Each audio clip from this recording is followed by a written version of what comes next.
Сәлем достар, Балғаймақ каналына қош келдіңіздер. Біз бүгін мясной пирог жасайтын боламыз. Етті бәліш.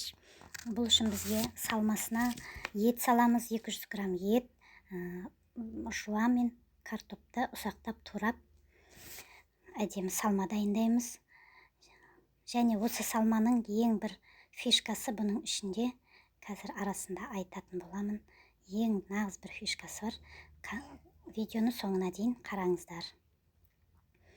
Салмасын дайындағаннан кейін шым-шым тұз, тесті дайындауға кірісеміз. Шым-шым тұз, пышақ ұшымен нан соды саламыз. Және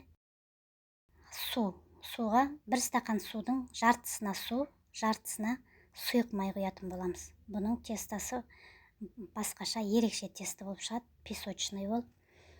Осы суымызды құйып, жарты стақандай ұн салып, тесті жасаймыз.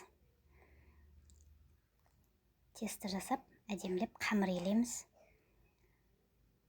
Бұл қамыр майда, майлы әдемі болып шығады. Қолға ұстаған кезде жабысып, майда қамыр болып шығады әдемі. Және осы қамырымызды дайындап алғаннан кейін иін қандырып осылай басып, жаймендеп қолдың ұшымен қаттан етпей, салмақ салмай күлшелеп қамыр дайындап қоямыз. Міне бізде осындай әдемі күлше шықты. Енді салмасына кірісеміз. Міне салманың бұның ішіндегі ең фишкасы деп тұрғаным осындай мясной приправа саламыз. Болмаса куриные кубики да салуға болады. Салып, салмамызды әдемілеп, жұмсақ болғанша су қосып осылай араластырамыз. Жұмсақ қырып біркелкі қылып араластырып, қамырымызды осылай 2 күлшеге бөлетін боламыз. Бір күлшені астына саламыз, екінші күлшені бетін жабуға пайдаланамыз. Сол үшін 2 күлше дайындап, әдемілеп противенге салып, ортасына салмамызды саламыз. Салмасы мол болған кезде бұл пирог өте тәтті әрі тойымды болып шығады. Және де бетіне екіншінің қамырын салып, ол қамырды 2 шетінен тесіп қоямыз. Осылай тесіп қойып, шетін біріктіріп, әдемілеп бүріп жабатын боламыз.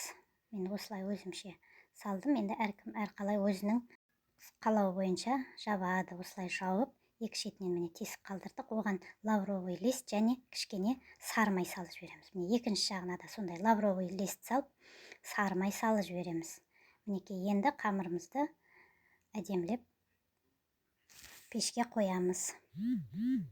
Пешке әбден піскенше, беті қызарып піскенше қоямыз. Міне шығарғаннан кейін өйстіп лавровый листті алып тастаймыз. Және әдемілеп кесіп, суығаннан кейін кесіп, ыссы күйінде де жеуге болады. Ыссы күйінде шаймен ішуге тіпті керемет, тойымды, әрі сіңімді, жеңіл кешкі ас десе де болады бұны. Осындай әдемі пирог шықты бізде мясной. Жасап көріңіздер, өкінбейсіздер, дәмін көріңіздер. Дәмі ерекше, басқа мясной пирогтардан дәмі ерекше, өйткені қамыры ішіндегі салмасына салатыны да өзгеше. Менің арнама жазылып, лайк басып, комментарий қалдырып кетулеріңіз сұраймын. Ас болсын, өте керемет, дәмді шығады.